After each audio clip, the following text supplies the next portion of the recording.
Hi friends, இன்றைக்கி நம்மளுடைய சேனலில் UGC net SLET syllabus wise நம்ம பார்த்துட்ருக்கோம். கேள்வி 1.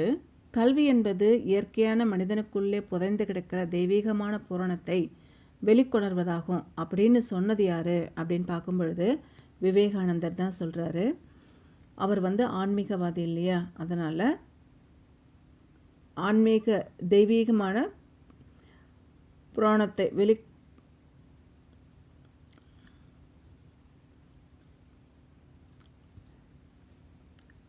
கேள்வி 2. ஒருவன் தன்னைத்தானே உணர்ந்து கொள்ள உதவுவதே கல்வி அப்படின்னு சொன்னது யார் அப்படின்னு பார்க்கும் பொழுது ஆடம்ஸ் தான் சொல்கிறாரு. 2க்கான பதில் ஆப்ஷன் பி, ஆடம்ஸ். கேள்வி 3.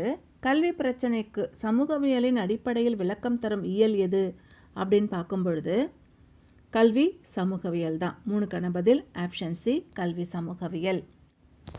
கேள்வி 4. ஆசிரியர் பயிற்சி கல்லூரிகளில் கல்வி சமூகவியலை ஒரு தனி பாடமாக அமைக்கப்பட்ட வருடம் எது அப்படின்னு பார்க்கும் பொழுது 4க்கான பதில் ஆப்ஷன் டி, 1907. கேள்வி 5.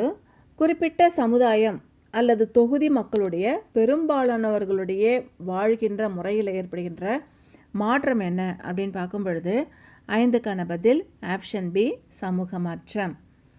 கேள்வி 6. சமூக கட்டமைப்பு மற்றும் சமூக செயல்பணியில் ஏற்படுகின்ற மாற்றத்தை சமூக மாற்றம் அப்படின்னு சொன்னது யார் அப்படின்னு பார்க்கும் பொழுது கிங்ஸ்லி டேவிஸ் தான் சொல்லியிருக்காரு. 6க்கான பதில் ஆப்ஷன் சி. கேள்வி 7. சமூக மாற்றத்தின் மூலங்கள் கலாச்சார ஊடுருவல், புதிய கண்டுபிடிப்புகள், இதில் எது கரெக்டு அப்படின்னு பார்க்கும் பொழுது 7க்கான பதில் ஆப்ஷன் பி. 1, 2 ரெண்டுமே கரெக்டு தான். கலாச்சார ஊடுருவலும் கரெக்டு தான், புதிய கண்டுபிடிப்புகளும் நம்மளுடைய சமுதாய மாற்றத்துக்கு உதாரணங்கள், ரெண்டுமே கரெக்டு தான். 7க்கான பதில் ஆப்ஷன் பி. கேள்வி 8.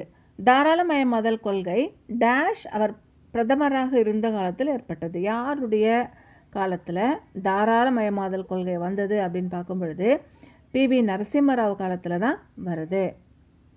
கேள்வி 9. மனித உரிமை கல்வி என்பது என்ன? மனித உரிமை கல்வி அப்படிங்கிறது பேச்சுரிமை, எழுத்துரிமை, கல்வி ஏற்கின்ற உரிமை, எல்லாமே கரெக்டு. 9க்கான பதில் ஆப்ஷன் டி தான் கரெக்டு. கேள்வி 10. கல்வி பெறும் உரிமை சட்டம் கொண்டு வரப்பட்ட வருடம் என்ன அப்படின்னு பார்க்கும் பொழுது 2009 தான் கல்வி பெறும் உரிமை சட்டம் கொண்டு வரப்பட்ட ஆண்டு. இதோட இன்னைக்கான எஜுகேஷனில் objective type question with answers முடியுது.